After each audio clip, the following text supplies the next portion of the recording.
Hello, my dear friends. Beneath the gold of the pyramids and thrones are secrets that history books dare not mention.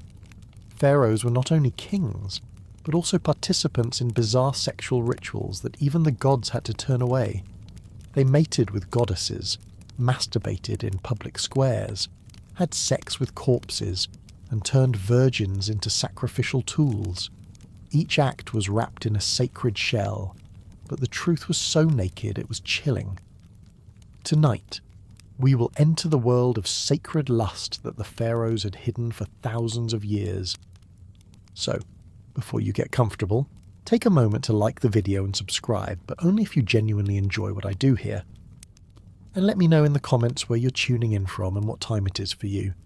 It's always fascinating to see who's joining us from around the world. Now to dim the lights, maybe turn on a fan for that soothing background, and let's embark on this journey together tonight.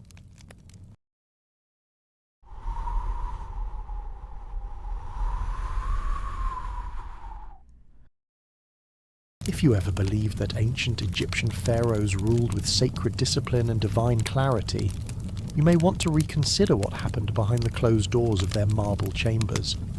In the golden light of the Nile and under the towering shadows of sandstone temples, the royal bloodline was considered so holy that even love and desire had to obey its rules. But those rules did not resemble the ones most societies hold today. In ancient Egypt, the preservation of royal purity meant the boundaries between family and lover were not only crossed, they were expected to be erased. The pharaoh did not simply rule by the will of the gods. He was believed to be a god himself, and gods, in Egyptian mythology, married their siblings. So pharaohs did too. Within the royal household, marriages between brothers and sisters were formal, frequent, and highly celebrated. A sister queen was not seen as a moral concern. She was seen as the most appropriate choice for a king who needed to maintain the blood of the divine. Marrying someone outside the family risked introducing impurity into the line, so the crown often remained within the same group of royal sons and daughters, generation after generation. The daughter of a king could become the wife of her father or brother.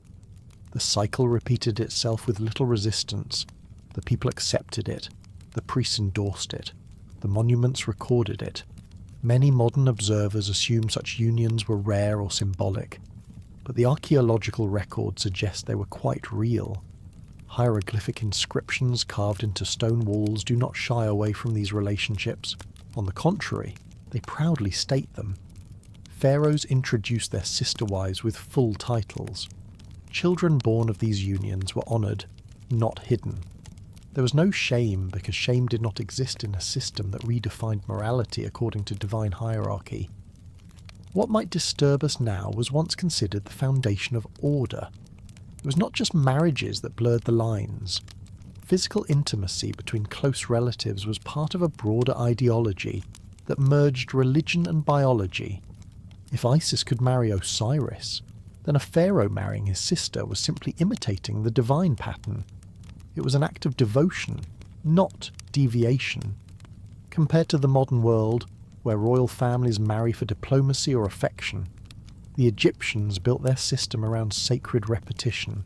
They did not want alliances, they wanted control, and they believed that control began in the bedroom, inside the palace. Certain wings were dedicated exclusively to royal women. Sisters, half-sisters, daughters, and nieces lived together in what was called the harem, although this word carries connotations from other cultures that do not apply neatly here.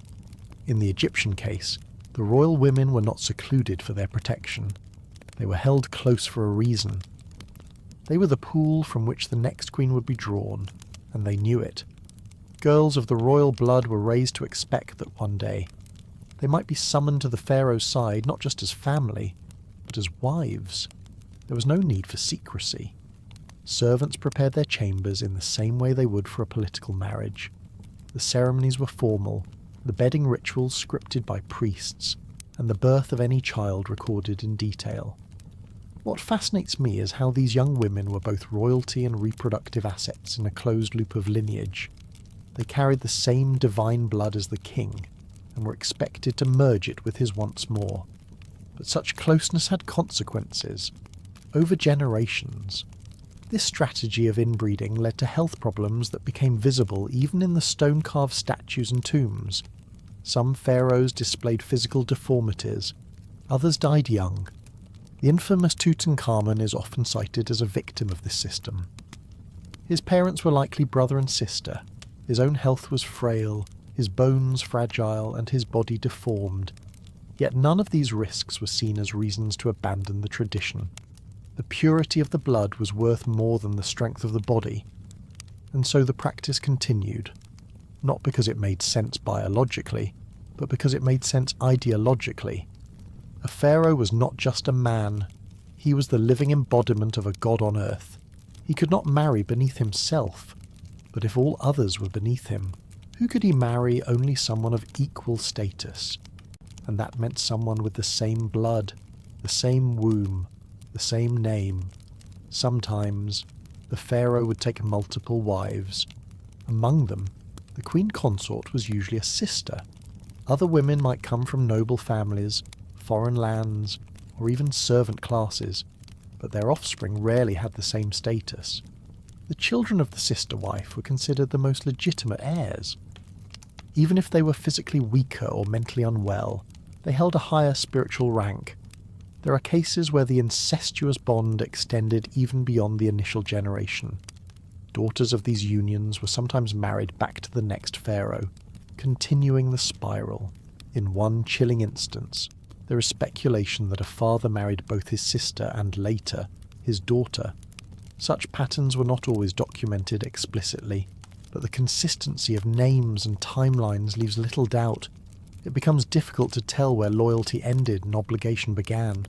From the outside, the palaces looked orderly and blessed, but behind the frescoes and flowered courtyards, the emotional lives of these royals must have been complex.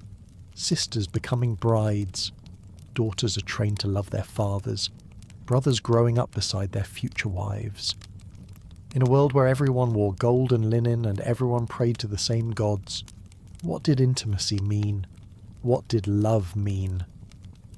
The answer, perhaps, is that those words were not central. The real goal was not emotional fulfillment, it was a cosmic balance. To the ancient Egyptians, family lines were rivers that must not merge with foreign streams. Each union between siblings was a dam built to hold back the flood of the unknown. They lived in fear of disorder, and nothing was more disordered in their view than mixing divine blood with the mortal world. The temples reinforced these ideals, stories of the gods, carved into stone, told of marriages that defied modern sensibility but affirmed sacred unity. Children in the royal family were raised on these myths. They did not question them. Why would they? The gods did it. The priests approved it. The people cheered it, and the walls remembered it. As night fell on the palace and the corridors cooled, another royal woman might be escorted down a hallway lit by flickering oil lamps. She might enter a room already prepared for her, not with romance, but with duty. Linen beds, scented oils, and a quiet silence waited for her. She was not just a sister, she was a vessel for continuity. In the next part, we will enter the heart of these royal chambers, where the official wife was not always the object of desire, and where true intimacy often happened outside the bounds of a crown. Even within the carefully maintained purity of royal bloodlines, intimacy followed a separate logic. While the official queen might hold the highest title, she did not always hold the king's attention. The sister wife, crowned with formal authority, served a purpose that was more symbolic than romantic. Her presence beside the pharaoh at rituals and public ceremonies reinforced the illusion of unity and continuity, but it did not guarantee affection or even physical closeness. The emotional weight of being queen did not come with the privileges most would imagine. She was present in portraits and inscriptions, but in the king's private chambers, she was often absent. The reality was that many pharaohs found companionship, pleasure, and escape elsewhere. The palace was filled with women of different backgrounds and ranks, each chosen for different reasons. While the queen was a product of royal strategy, the concubines and handmaidens represented more personal selections. Some were chosen for their beauty, others for their skills in dance, music, or conversation. Many came from foreign lands, sent as diplomatic gifts or acquired through conquest. These women, though lower in status, often had greater access to the pharaoh's private world than his official wife. There were no strict rules about how many women a pharaoh could keep. The number varied across reigns, but in some cases it reached into the hundreds. These women lived within the harem, a complex network of courtyards, rooms, and gardens that existed within the larger palace compound. The harem was not a prison. It was a world of its own, with schedules, tutors, and servants. Women within it were constantly evaluated. Their movements were observed. Their behaviours were shaped to match the preferences of the ruler. It was less a place of relaxation and more a silent contest for attention that never ended. Unlike the queen, who was bound by protocol, the concubines could offer something else entirely. They were expected to entertain, to comfort, and above all, to submit. This submission was not necessarily violent, but it was structured and rehearsed. Their role was to provide the king with relief from the burden of command. The moment he stepped into the inner quarters, the language of politics was replaced by something more personal. The women were trained to recognize when to speak, when to remain still, and how to react to each change in his mood. This quiet choreography became part of daily life. Compared to today's modern idea of romantic relationships built on mutual choice, these arrangements resembled performance more than partnership. The pharaoh did not need to seduce or persuade. He chose, and his choice was rarely questioned. A woman might be summoned without warning and returned to the harem without explanation. There was no expectation of consistency. A single night could mean nothing, or everything. Some of the most favoured concubines gained influence far beyond the bedroom. They were granted jewellery, estates, and in some cases, their sons were elevated as potential heirs. In a system where political power was linked to birth and affection, the mother of a well-liked child could rise quickly. Even if she had started her life in the palace as a servant or a gift from a foreign land, her fate could change with the pharaoh's favour. And this favour was never guaranteed. A woman might rise quickly and fall just as fast. Another might wait for years, unnoticed, before suddenly being summoned. The unpredictability of the king's desires kept the harem in a constant state of quiet readiness. Oils were prepared, clothing was kept fresh, and bodies were bathed daily. No one could predict when it would be her turn, but when it was, everything had to be perfect. While the queen walked beside the king in temples, the concubines existed in the shadows, but those shadows were where the real intimacy took place. Unlike the formalities of a royal marriage, the relationships between pharaohs and their lovers were often unfiltered. Some kings developed deep bonds with particular women. Others viewed them as interchangeable. But all of them understood that the queen was untouchable in one sense and unavailable in another. There were also deeper layers to this structure. Many of the women in the harem were not Egyptian. They came from Nubia, Syria, the Levant, and even farther. They brought with them new languages, customs, and appearances. For the pharaoh, this diversity offered novelty. For the court, it introduced quiet tensions. Foreign women had no traditional claim to power, but their children did. And when a son of a concubine began to gain the king's trust, factions within the palace took notice. It is strangely ironic that while the queen embodied Egyptian ideals, the real mothers of future rulers were sometimes outsiders with no voice of their own. Their value was measured by their ability to please, conceive, and disappear when necessary. No statues were raised in their honour, no poems recorded their names, and yet they shaped the bloodlines of kings.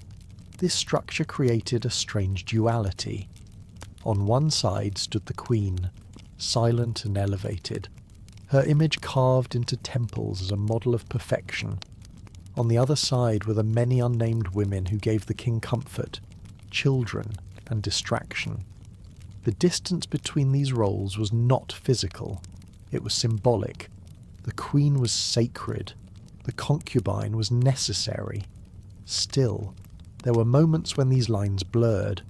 Some concubines gained so much affection that they were elevated to near equal status. A few even rivaled the queen in influence. Their quarters became more luxurious. Their sons received better tutors. Their names appeared in inscriptions, but such privilege came with risk. Envy, rivalry, and sabotage were constant dangers. The harem was not only a place of pleasure, it was a place of quiet warfare. In daily life, the queen rarely confronted these women. She did not need to. Her position was protected by birth, but that protection was not always enough. In some cases, queens were quietly pushed aside when a pharaoh's devotion shifted elsewhere. In other cases, queens retaliated, using their network of allies within the priesthood or administration to weaken their rivals. The drama of the palace was not always visible, but it pulsed beneath every decision and ritual. The pharaoh, for all his power, was at the centre of this quiet storm. Surrounded by women who served different purposes, he chose according to mood, ritual, or whim. He was not expected to love his queen. He was expected to maintain appearances. What happened in the privacy of his chambers was known only to a few, and remembered by even fewer. At the edge of this carefully arranged world stood the servants, the scribes, and the guards who saw everything but said nothing. They were the ones who lit the lamps, folded the robes, and recorded the births. They knew which woman was favoured and which one was forgotten, and in the silence of night, as the palace quieted, they watched new favourites rise and old ones fade. Beyond the royal wives and chosen mistresses, however, stood a stranger group entirely. Women who did not come from nobility or foreign kingdoms, but from slavery. And their role in the pharaoh's desires was even more unsettling. While concubines and queens manoeuvred for position within the palace, there was yet another form of intimacy reserved only for the king.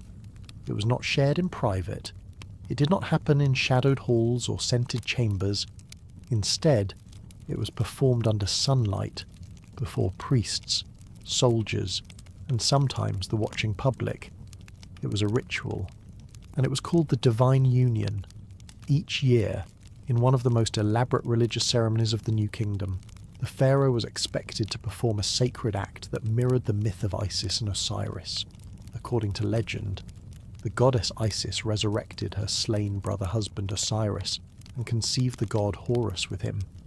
This story, carved into temple walls and retold in festival songs, became the foundation for a public rite in which the living pharaoh symbolically became Osiris.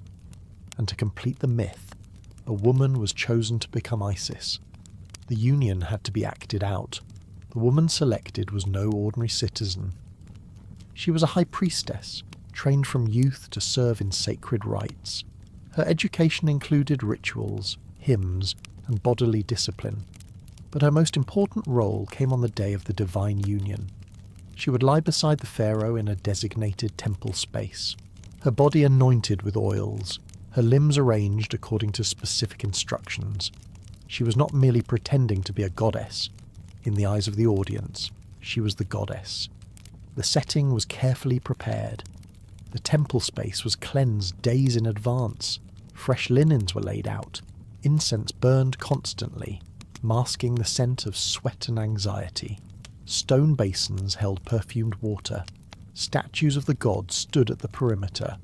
The act itself, though wrapped in layers of ritual, was not symbolic alone. It involved physical contact. Sometimes it involved full intercourse.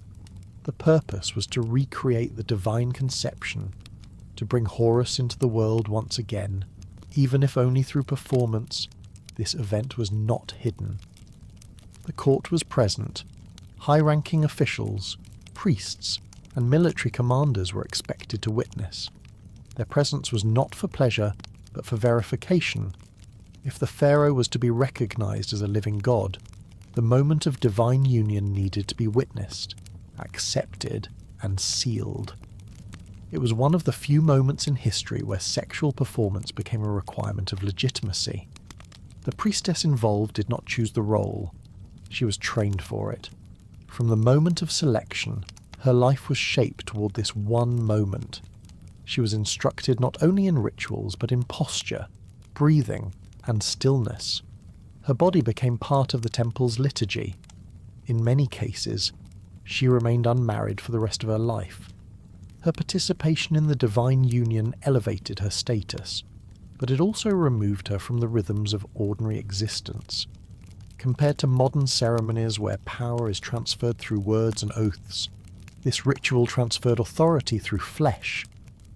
The king's divine status was not just declared, it was performed, and that performance had a physical component that few would dare imagine today. In a modern world, even the suggestion of such public intimacy would provoke outrage. In ancient Egypt, it provoked awe. The emotional effect on those involved is difficult to measure. The pharaoh was surrounded by expectations, cloaked in layers of meaning, and driven by necessity. To refuse the ritual was to refuse divinity, but to perform it was to cross a line few rulers in other civilizations ever approached. The priestess, meanwhile, had little choice. She was trained for obedience, moulded into a vessel, then asked to carry the burden of the gods. The setting itself heightened the strangeness. Light filtered through stone slats. Scribes stood at the edge, silently recording. Priests chanted verses that blurred the line between reality and myth. Guards lined the outer courts, keeping out commoners while letting selected witnesses in. No voices rose above a whisper. Every gesture was part of the performance. Every breath was calculated. The ritual did not end with the act. Afterward, the priestess was bathed and isolated. The king emerged wearing a new robe, often white or gold, and was led to the next ceremony where his divine role was proclaimed. The union was declared successful, offerings were made, feasts followed, but the heart of it all had been that private moment turned public, that intimate act elevated to theology. There are temple inscriptions that depict this ritual with coded imagery. Lotus flowers, entwined snakes, or birds in embrace suggest the union without describing it outright. But other records are more direct. Papyrus texts describe the preparation, the participants, and the chants. From these, historians have pieced together a clearer picture. The divine union was not a legend, it was practice. Some pharaohs performed it multiple times during their reign. Others altered the ritual to reflect their preferences or beliefs. In rare cases, it was said that the priestess fell into a trance so deep she did not move for hours afterward. Others were honoured with new titles, temples, or servants, but their roles never changed. They had become living myths, and myths, once lived, could not be undone. What unsettles me most is the calmness with which these acts were received. There was no scandal, no outrage. For the Egyptian elite, the human body was simply another tool in the pursuit of cosmic balance. There was no divide between spirit and flesh. Everything was part of the same continuum. As strange as it seems, the ritual served a real political purpose. It reassured the court, the priests, and the people that the king was not merely a man. He had united with a goddess. He had reenacted creation. He was, at least for a moment, something more than human. The ceremony may have been annual, but its effects lasted all year. It affirmed the cycle of life, death, and rebirth. It reminded the kingdom that divine order was still intact, that their ruler had crossed into the world of the gods and returned with their blessing. Whether he believed it himself or not, the performance was completed, and that was enough. As the temple doors closed and the chanting faded, the pharaoh returned to his daily life. But for the priestess, life never quite returned to what it was. Her body had been a stage. Her role was finished. she would not be summoned again. Elsewhere in the palace, the harem continued its quiet competition. Still, in a separate wing, the foreign concubines prepared for a different kind of encounter, one that had no ceremony, no blessing, and no divine audience. The divine union was not the only time a pharaoh's body became the centre of sacred performance. There existed another ritual, one even more personal and visually arresting, that blurred the line between reverence and discomfort. Unlike the carefully choreographed scene between king and priestess, this ceremony involved only the pharaoh himself, and rather than occurring in the shadows of temple walls, it unfolded in full view, under the open sky, with priests chanting around him and spectators gathered in silent attention. It was called the ritual of fertility, and at its core was a sacred act of solitary release. Each year, when the Nile began to swell and flood the farmlands of Egypt, the people gathered to give thanks. The river's rising was not merely a natural event, it was a divine gesture. In their cosmology, the flooding was the earth's sign of readiness, a moment when the soil opened itself to receive the seed of life. And just as the land waited to be fertilized, so too did the ritual call for the pharaoh to act. His role was to represent the male principle of the gods, the generative force, the initiator of abundance, and that meant, quite literally, that he had to ejaculate. In this ceremony, the king stood on the banks of the Nile dressed in minimal ceremonial linen surrounded by offerings, priests, and royal attendants. The chants began slowly, invoking the blessings of Hapi, the god of the Nile, and Osiris, the god of life and resurrection. As the recitations reached their peak, the pharaoh approached the edge of the water, raised his hands, and performed the act. It was not done with shame or hesitation. It was done as a gesture of fertility, a sacred mimicry of divine creation. To the watching crowd, this was not vulgarity. It was a necessity. Without it, the land might remain dry, the crops might fail, the gods might withhold their favour. The pharaoh's seed, spilled into the river or onto the soil, was seen as a direct offering. It was symbolic of abundance, unity, and the unbroken cycle of generation. It is both remarkable and unsettling that one man's private release could be seen as the key to an entire civilization's survival. The act was known by many names, depending on the region and era. Some texts describe it as the spilling of royal essence. Others call it the moment of divine continuation. Regardless of the phrasing, the meaning remained fixed. Each drop was believed to carry divine energy. And more than that, it was thought to awaken the slumbering spirits of the land, as if the pharaoh's act stirred the ground beneath him to life, compared to modern rituals of gratitude, which involve prayers, hymns, or shared meals. This ceremony stands apart as a strange mix of theatrical devotion and bodily exposure. There was no curtain, no modesty. The king's body was not his own during the ritual. It was a vessel for a divine purpose, and while the public watched with solemn respect, it is likely that some experienced private confusion or discomfort, but none dared speak of it. To question the ritual was to question the river, and the river was life. Preparation for the ceremony began days in advance. The pharaoh fasted, purified himself, and performed smaller offerings. The site of the ritual was decorated with flowers, incense, and symbols of fertility such as dates, figs, and carved lotus petals. Female dancers performed soft movements on the periphery. Drummers maintained a steady rhythm, not loud, but pulsing like a heartbeat. When the moment came, silence fell. The king stepped forward, and the act began. No written accounts describe exactly how the pharaoh achieved climax, or how long the ritual lasted. The scribes focused on the significance, not the details. What mattered was that it happened.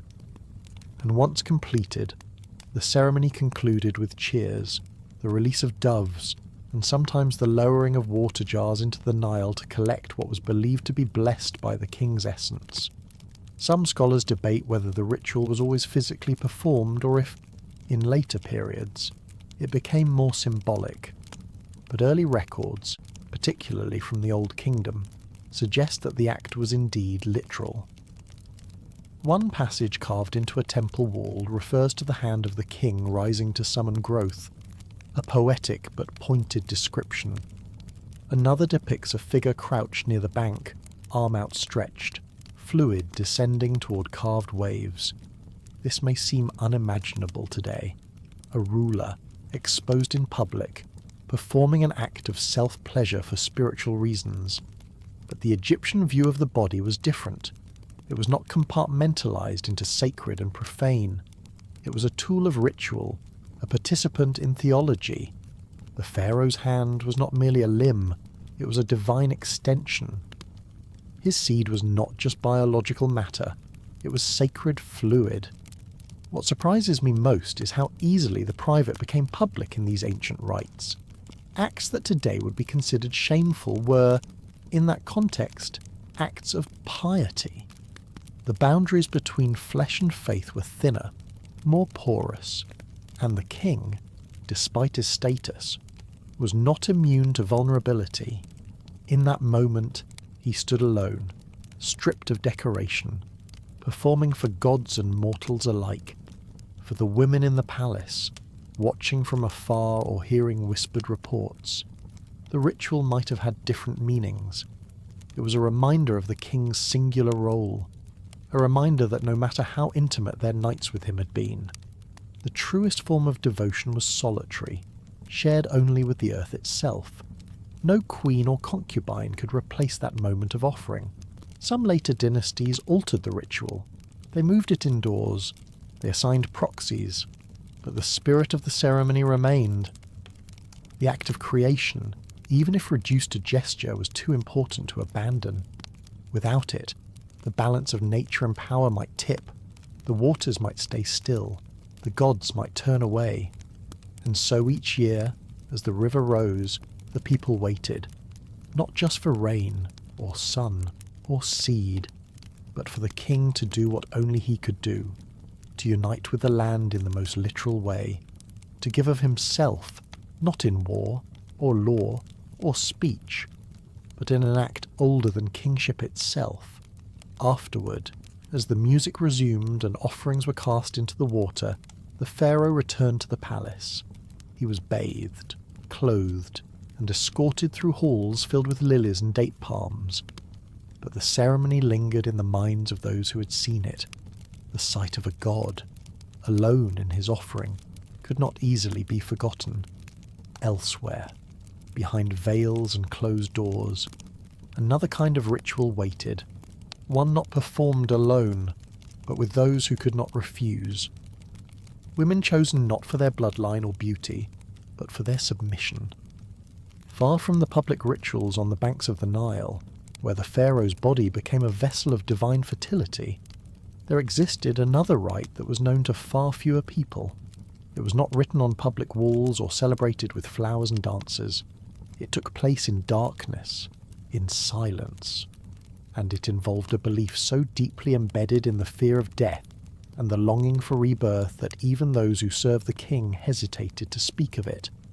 This was the ritual of awakening the dead, and its centerpiece was a physical union between the pharaoh and a body no longer considered alive. According to fragments of private temple texts and whispered accounts preserved in isolated tombs, certain pharaohs believed that contact with a recently deceased body could awaken the spirit trapped between worlds. Not in a body, and not any kind of contact. It had to be a woman, and it had to be done not through prayers alone, but through physical penetration. The body served as a temporary vessel, a channel for calling the spirit back, even if just for a moment. This belief, known among priests as the awakening rite, was said to return stolen power to the living and guide lost souls back toward the afterlife. It was not a public ceremony. The act was carried out deep within temple chambers or secluded underground rooms. Torches were extinguished. Only oil lamps remained, casting faint yellow light against stone walls etched with symbols of protection. The air was thick with incense made from crushed myrrh and frankincense. No audience was permitted, except for a small group of elder priests and servants trained to remain completely silent. The woman selected for this role was not a royal figure. She was often a servant or concubine from the lower ranks of the palace, young, pliable, and trained to obey. In the days leading up to the ritual, she was prepared in a specific way. Her skin was bathed in sacred oils. Her mouth was rinsed with a mixture of honey and bitter herbs. Her body was dressed in loose wrappings similar to those used in mummification. To the observer, she resembled a corpse. That was the point. Once she'd been transformed into what the priests called the silent vessel. She was taken to the ritual chamber and laid upon a slab of cold stone. Her eyes were to remain closed. Her breathing was to be shallow. Her arms rested across her chest. And then the Pharaoh entered, alone. He spoke no words. The only sound was the low murmur of priestly chants outside the chamber. He was there to awaken, not emotionally, not spiritually, but physically. The body before him represented the border between life and death. To cross that border, he had to perform the act. It is difficult to describe how such a ceremony could be accepted even among people accustomed to sacred nudity and ritualized sexuality. The act itself was considered part of a larger cosmological cycle. Just as Osiris had been dismembered and reassembled by Isis and brought back for one final union, so too did this rite reflect the myth of resurrection. It was not called intimacy, it was called restoration. Compared to modern spiritual practices centered on candles, breathwork, or meditation, this was something colder, heavier, and far more unsettling. The priest did not see it as desecration, they saw it as an invocation. To them, the flesh was not sacred in itself, but in its ability to act as a vessel. The dead were not gone, they were paused. The right actions, at the right moment, might bring them back. No one outside the chosen inner circle ever witnessed these rites. Even within temple hierarchies, knowledge of them was restricted. Some records suggest that these rituals were reserved for moments of deep political instability, when omens suggested that the balance between worlds had been disrupted. By engaging in the awakening rite, the pharaoh demonstrated his ability to restore harmony not only in the kingdom, but between the living and the dead. The role of the woman was never recorded by name. She was not commemorated or thanked. After the act, she was removed from the chamber and placed in seclusion. In some cases, she was never seen again. It is unclear whether she was killed, banished, or simply forgotten. Some researchers believe that the ritual itself was psychologically damaging, and that the silence surrounding it was a way of erasing both her role and her trauma. What remains in the historical record are only scattered references. A broken line in a priest's manual, a painted figure lying on stone, her eyes shut, her arms crossed, a note about oil being poured on both bodies before the joining. These fragments suggest something real, something hidden behind the myths of divine kingship and public fertility. It was not beauty or passion, it was control. What haunts me most is the stillness of it. The idea that someone could lie there, fully aware, pretending to be dead, while the most powerful man in the land enacted a drama written by priests long before either of them was born. It was not a desire, it was an obligation. The king did not do it for pleasure. He did it because his advisors told him that the kingdom needed it, that the gods required it, that without it, the spirits would wander endlessly, and the fields would not bloom. The symbolism was powerful, but the human cost was invisible. The body became a tool, the soul a secondary concern, and yet, for the ancient Egyptians, this act was not considered perverse. It was considered sacred. The fear of death ran so deep, and the need for rebirth so strong, that even the line between the living and the dead was made permeable in service of order. Once the ritual ended, the chamber was sealed. The king returned to his private rooms. The priest extinguished the lamps and swept the floor with bundles of reeds. No one spoke of what had taken place. but the belief remained. A spark had been reignited, a soul had been touched, and the kingdom, in some strange and difficult way, had been cleansed. This ritual was rare, but it was not the last of its kind. In other corners of the palace, other acts of physical submission were being rehearsed, but these involved women who were very much alive, women who had no divine title, no sacred myth to protect them, and no choice in what was expected of their bodies. In a culture where the pharaoh could lie with a lifeless body in the name of cosmic restoration, it would seem that few boundaries remained. But not every act of sexuality was encouraged without restraint. There were limits, and they were enforced with quiet but powerful conviction. Among them was a rule that applied specifically to men, especially those of royal blood. It was simple in phrasing but complex in implication. No male body, under any circumstances, was allowed to bleed during sexual activity. The belief that male blood was impure once it left the body was rooted in both theology and practical symbolism. In the world of Egyptian ritual, male essence was tied to creation, fertility, and control. It was meant to flow inward or be released deliberately, not to escape through injury or rupture. Female bleeding, particularly menstrual blood, was also viewed with caution, but it had its place in the cycles of fertility. Male blood, however, had no such cycle. If it appeared, something had gone wrong. This view extended to all forms of intimacy, including heterosexual, homosexual, and ceremonial acts. Among the elite, and especially within the royal household, any encounter that risked breaking skin or causing discomfort was discouraged. This was not framed as compassion. It was framed as doctrine. A bleeding man was seen as one who had lost control of his body, and control was the very essence of kingship. As a result, sexual practices had to adapt, positions were modified, roles were reassigned. In some recorded cases, ritual intimacy between men, including between the pharaoh and his closest male companions, was structured in ways that minimized physical strain. Acts that might be common elsewhere were avoided entirely. The priests were clear. If blood touched the linens, the chamber had to be purified. If blood touched the floor, it was considered a stain on the ritual. What stands out is not the prohibition itself, but the anxiety behind it. The fear that a single drop of blood could disrupt the cosmic balance suggests a deep vulnerability beneath the grandeur. The male body, for all its association with dominance and power, was seen as fragile in its purity. A small rupture could invite spiritual contamination. It could invite disorder, compared to modern attitudes, which emphasize consent, communication, and emotional safety. This ancient approach was governed by an invisible framework of bodily politics. The goal was not pleasure or understanding, but preservation. Every sexual act was weighed against the potential for impurity, and impurity was a risk the royal family could not afford.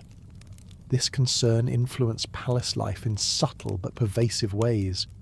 Guards, servants, and scribes were trained to monitor the physical condition of those closest to the pharaoh. If a male companion showed signs of injury, he was removed from proximity. If a favoured servant suffered a cut or wound, even one unrelated to intimacy, he might be reassigned to temple service or lower duties. There was no tolerance for unpredictability. Blood did not just stain fabric, it stained rank. In the context of male-male intimacy, this fear created a strange paradox. While it was not uncommon for pharaohs to engage in such relationships, the acts themselves had to be carefully constrained.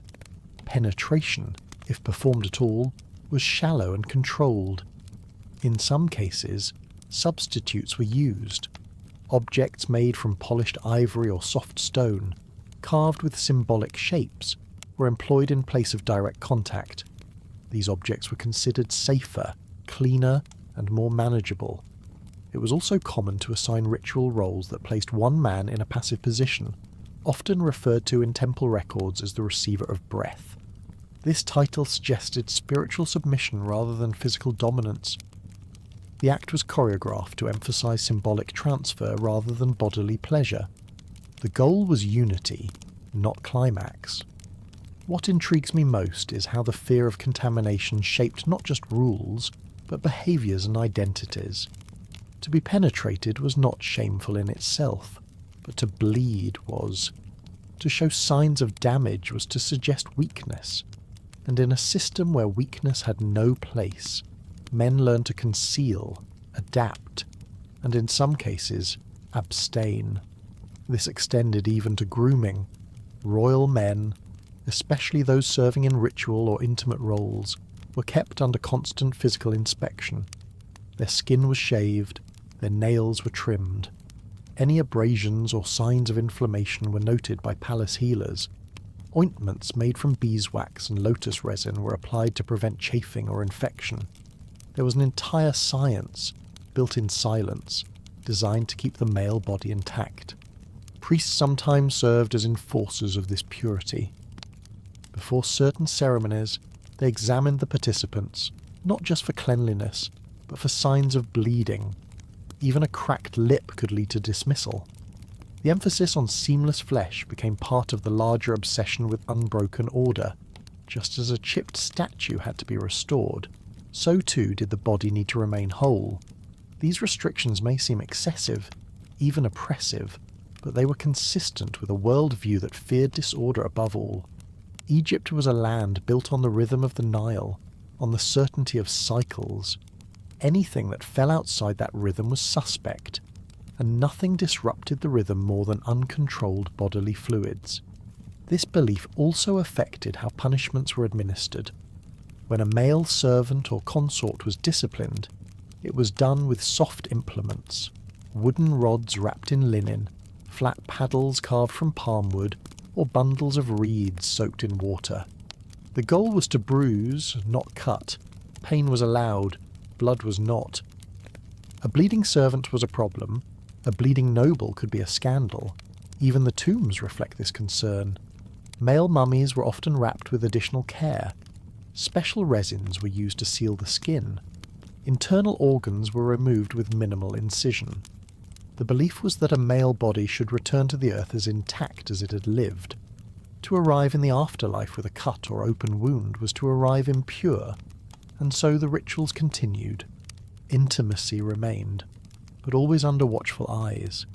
A kingdom ruled by gods could not tolerate weakness, even in flesh. The pharaoh's power rested not just in his crown, but in the illusion that his body was untouchable, immaculate, immune. But not everyone in the palace could afford such precautions. In the outer halls, away from the perfume chambers and polished stone baths, there were other bodies, foreign bodies, unprotected ones. They bled when touched, and no one stopped to clean it.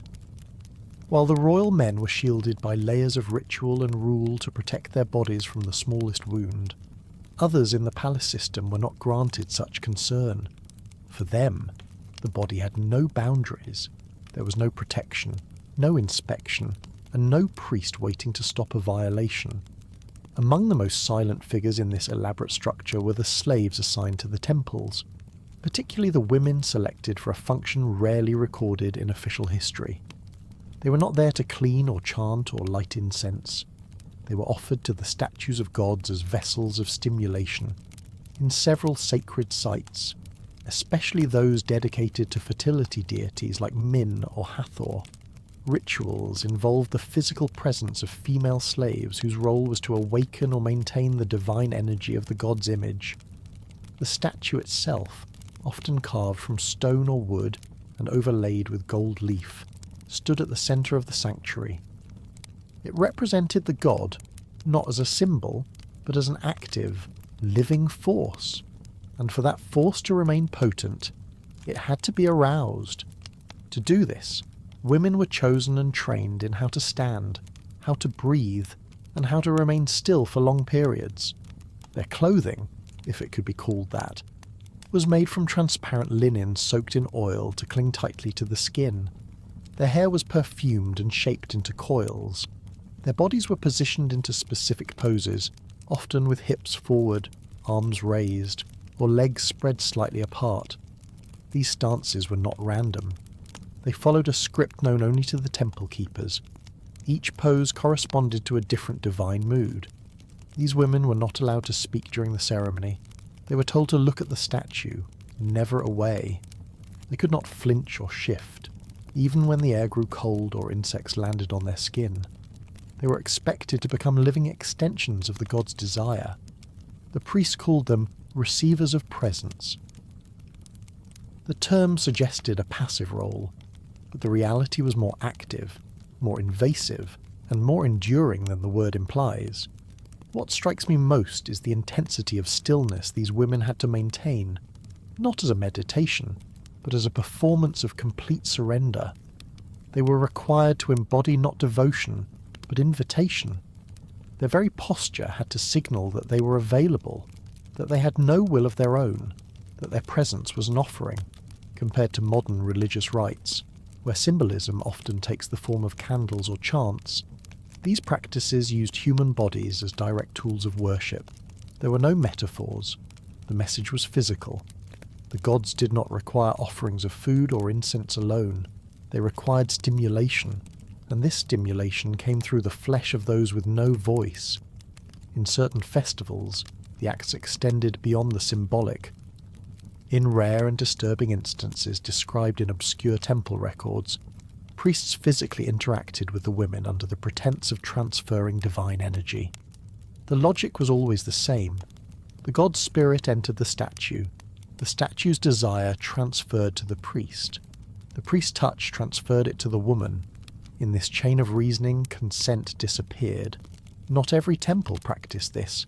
Not every era allowed it. But where it occurred, it was recorded with formality, never shame. One scroll from a temple in Thebes describes the hour when the god becomes restless, followed by a list of poses and positions for the slave attendants. Another, now fragmented, lists names of women next to dates and locations, as if they were part of an inventory. No prayers for their safety, no rituals for their return. The most disturbing element may be the quietness of it all. These women were not considered participants. They were considered tools. The priest who placed them before the statue did not speak to them. The guards who watched did not interfere. The other temple staff turned away. This silence became part of the ritual. Noise was believed to distract the god. Only the sound of drums or low flutes filled the chamber. Everything else remained still. After the ceremony, the women were led back into isolation. Some were bathed in salt water to remove divine residue. Others were left unwashed, as if to preserve the contact. No medical care was provided unless they collapsed. In a few temples, those who fainted during the ritual were labelled as too mortal and removed permanently. Their usefulness ended the moment their bodies stopped cooperating. It is hard not to see this practice as the collapse of spirituality into exploitation, where devotion became indistinguishable from abuse. The belief in divine hunger, so central to Egyptian theology, allowed these acts to persist. The god desired. The statue was received. The woman obeyed. These temple slaves were not always native Egyptians. Many were taken from conquered lands. Their foreignness added to the mystique.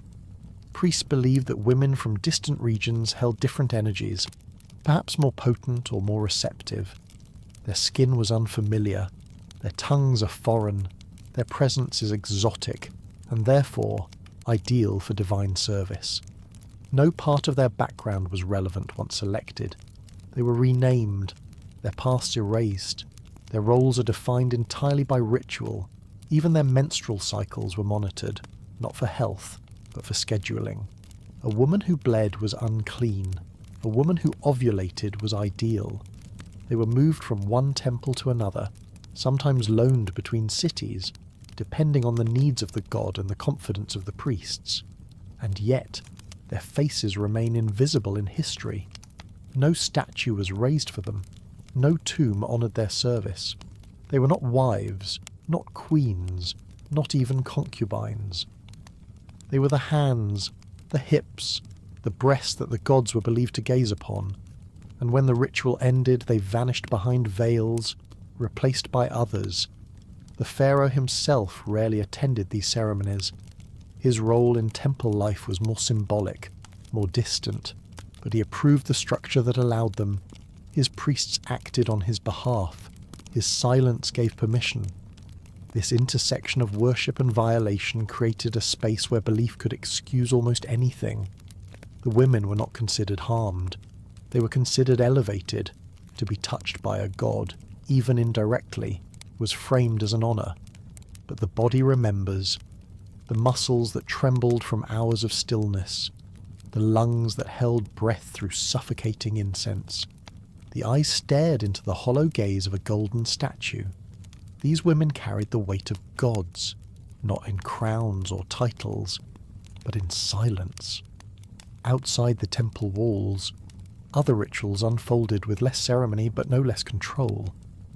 There, the purpose was not to awaken divine energy, but to create heirs, and for that, even blood ties were no longer a barrier. In the inner sanctuaries where temple slaves stood as offerings to statues, belief often overpowered hesitation, and in some rare, deeply guarded rituals, belief went even further. There existed ceremonies so secluded and controversial that even within the Egyptian priesthood, their existence was known only to a limited few. These were not rituals of public spectacle or royal display. They belonged to an older layer of theology, one that dealt with fertility in its rawest, most primal form. And at the centre of some of these rites was a concept almost impossible to process today: sacred union with animals. To understand how such an idea could have taken root, one must consider the symbolic weight animals carried in Egyptian religion. The gods themselves were often depicted with animal heads. Bulls represented virility. Donkeys carried associations with stubborn strength. Cats, crocodiles, and falcons each embodied divine traits. Statues were not simply carved to resemble these creatures. The animals themselves, in many cases, were believed to carry fragments of the gods. A bull chosen by the temple could be more than a beast. It could be the physical vessel of a deity. The ceremonies involving animals were not widespread. They did not occur in every city or temple. But certain surviving texts and fragmented oral traditions suggest that in isolated regions, particularly during seasonal fertility festivals, rituals took place where human participants were instructed to engage with animals in acts meant to reflect the union of nature and divinity. These were not punishable crimes in the ancient world. They were viewed as sacred reenactments of the forces that drove life itself.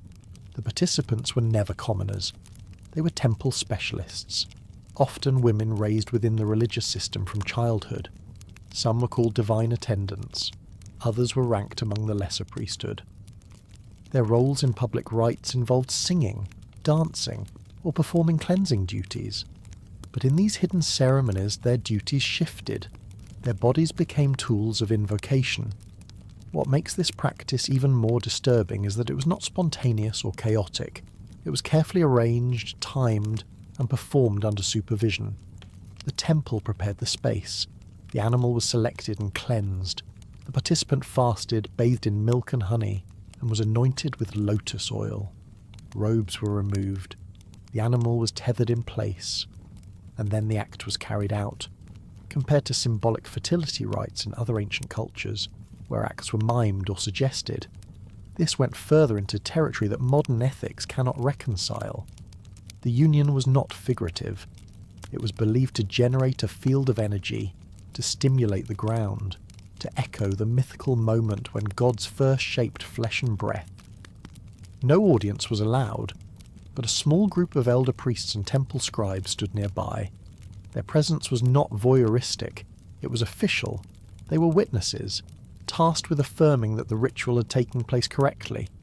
These rites often aligned with agricultural cycles, the start of the planting season, the arrival of the floods, or a solar event might serve as the justification. The logic was circular. The god lives in the animal. The priestess unites with the animal. The god is awakened through her. The land responds. Crops grow. Balance is restored. the animal was never killed afterward. That would violate the sanctity of the act. It was usually led back into isolation, fed with special offerings, and watched closely. It became sacred in a new way, having now been touched by both God and humans. In some temples, such animals were buried with honours once they died, wrapped in linen and placed in tombs alongside sacred relics. For the women involved, there is no record of consent or resistance. Their names are not preserved. Their experiences are not described. What survives are only the clinical accounts of what they were meant to do. A stone relief from a temple in a remote province shows a woman kneeling before a horned creature. Her face is calm. Her body is stylized into curves and angles, like the gods themselves. Another shows a donkey surrounded by glyphs for fertility, rhythm, and breath. These images are rare, buried in lower walls, almost as if intended to be forgotten. The priests who designed these rituals spoke of them as restorations, not violations. They claimed that the world had grown barren, and that only the most ancient rites could revive it. These were acts of desperation cloaked in theology. The earth had to be shocked into blooming, the gods had to be stirred from sleep, and for that, the boundaries of the human had to be crossed. What unsettles me is the calculated way these rituals were preserved, not as myth, but as instructions. There was nothing metaphorical about them in their original context. They were treated with the same seriousness as burial rites or coronations. The difference was that they happened out of sight, known only to a small network that passed them from one generation to the next. Over time, the ceremonies faded, as Egypt changed, as new dynasties emerged, and as foreign influences entered, these acts were buried first metaphorically, then literally. The scrolls describing them were lost or destroyed. The temples that housed them collapsed. The participants died unnamed, but echoes remain. Fragments of script, incomplete drawings. Vague accounts in later texts refer to the union of beast and vessel. These remnants point to a world where the sacred and the profane were not opposites, but neighbours, where faith could be stretched to justify what would otherwise be unthinkable. The women who took part were not called victims, they were called chosen, and that title erased everything else. The Pharaoh himself rarely took part in these ceremonies, but he sanctioned them, he funded them, he approved the training of the priestesses. In doing so, he allowed the line between human and animal, worship and submission, to be crossed in the name of life itself, and while such rites may have disappeared from the temples, their spirit did not vanish. In other corners of the palace, new methods of ensuring fertility were devised, methods that involved not animals, but blood, not from ritual creatures, but from within the most guarded female bodies of the royal household. As rituals involving sacred animals faded into secrecy and eventually silence, another set of practices remained firmly rooted in the daily life of the palace. These did not take place in distant temples or under the watch of elite priests. They happened in bedrooms, in bathing chambers, in small bowls hidden behind silk curtains, and their focus was on a substance long viewed with ambiguity in almost every civilization: menstrual blood. To the ancient Egyptians, blood was not just a liquid. It was life, will, and power in physical form. When it flowed from a wound, it symbolized vulnerability. When it was spilled in battle, it signified sacrifice. But menstrual blood belonged to a different category altogether. It was a monthly reminder of potential life, yet also a mark of exclusion. In religious terms, it was often viewed as unclean. But in the palace, among certain queens and favoured priestesses, it became something else entirely, a tool of control. Some texts describe the belief that the blood of a virgin or royal woman carried divine properties. It was said to hold raw, untamed energy, capable of stirring desire and unlocking hidden parts of the male mind. If properly harvested and mixed with wine, it could become a potion, potent and persuasive. This mixture was not given in an open ceremony. It was offered in private, often disguised. sometimes used just before a night of intimacy. The king or prince would drink from the cup, unaware of the ingredients, or perhaps fully aware and complicit. The logic behind it was not based on deception alone. It was spiritual. The blood was believed to represent untapped fertility, something that had not yet become life but held the power to create it. When combined with alcohol, that essence was activated, made fluid, and made ready to enter the body of a man. It would not impregnate him, but it would bind him, symbolically and emotionally, to the woman who provided it. What makes this belief especially striking is the reversal it created. In a world where men controlled nearly every visible structure of power, this ritual gave women a hidden advantage. They could affect kings not through argument or seduction, but through biology. Their bodies became sources of manipulation, not just reproduction. The queen who provided the blood became more than a wife. She became a source of influence that extended far beyond the bed. Compared to modern practices of seduction or cosmetic enhancement, this was rawer, less symbolic, and more direct. There was no perfume, no dance, no veil, just the body, and the belief that what left it could return through another's mouth and change his thoughts. Some queens are said to have taken this even further. Instead of mixing the blood into drinks, they bathed in it. The practice, according to isolated temple scrolls and later medical papyri, involved collecting the monthly blood of virgins or selected concubines and pouring it into warm water mixed with oils. The queen would then immerse herself, remaining for up to an hour. This was not a cleansing bath. It was absorption. The goal was to soak in the power, to take back what had been lost. It was thought to preserve beauty, awaken sexual confidence, and ward off rivals. There is no evidence that these baths were frequent. They required time, secrecy, and resources. The collection itself involved silent cooperation. Young girls were selected, often unaware of the purpose. Servants harvested the blood using strips of linen, then soaked and wrung them over clay basins. The material was burned afterward to prevent its use by others. The bath was prepared in silence. The room was dark. No mirrors were allowed. Only oil lamps flickered along the tiled walls. The queen entered alone, sometimes accompanied by a single attendant who remained blindfolded. She removed her robe slowly and stepped into the reddish water, inhaling the metallic scent mingled with rose petals and myrrh. She did not speak. She closed her eyes, and for a short time she believed herself untouchable. No songs were written about this ritual, no frescoes recorded it, but its impact lingered in court stories and whispered memories passed between generations of female servants. They spoke of queens who kept their position longer than others, whose eyes made even the pharaoh hesitate, whose voices echoed louder despite speaking less. What fascinates me most is how these private acts created real consequences in public life.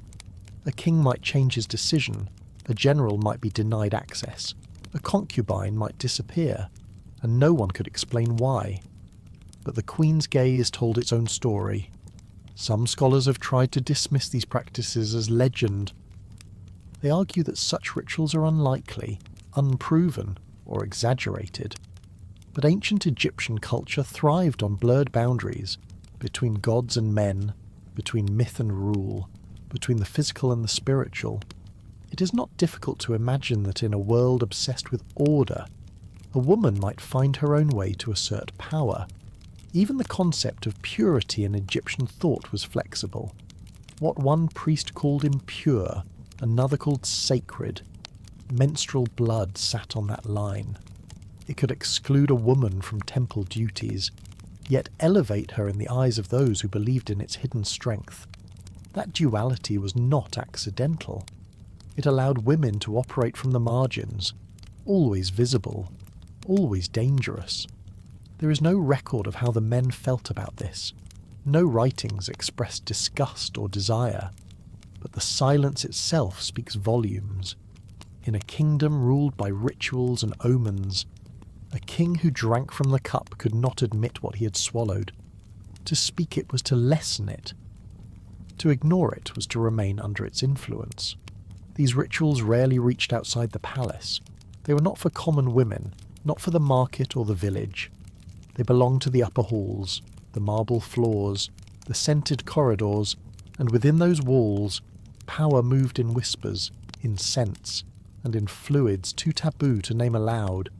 Just beyond these private chambers, however, another transformation was taking place. A new ritual, louder and more theatrical, had begun to redefine how death and sexuality could merge again, not through liquid, but through silence and stillness. While some royal women turned to secretive potions and sacred bathing to assert power during the pharaoh's life, others were summoned for a far stranger duty at the very moment his life ended. Death in ancient Egypt was not a sudden rupture, but a passage. The body was not just prepared for burial, it was accompanied, and among the many rituals surrounding royal death, there was one that stood apart for its intimacy, its scale, and its silence. It was called the warming of the soul.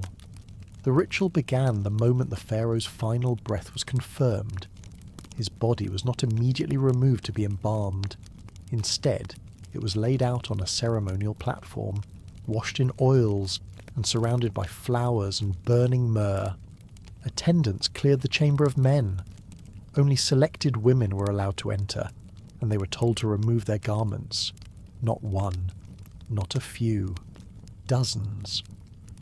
The idea behind this mass disrobing was not purely symbolic. It was believed that the warmth of the female body and its natural connection to life and reproduction could assist the soul in reorienting itself. The newly departed spirit, confused and lingering, might be coaxed to begin its journey if it sensed the familiar pull of pleasure, sorrow, and desire. In this view, the body was not a corpse.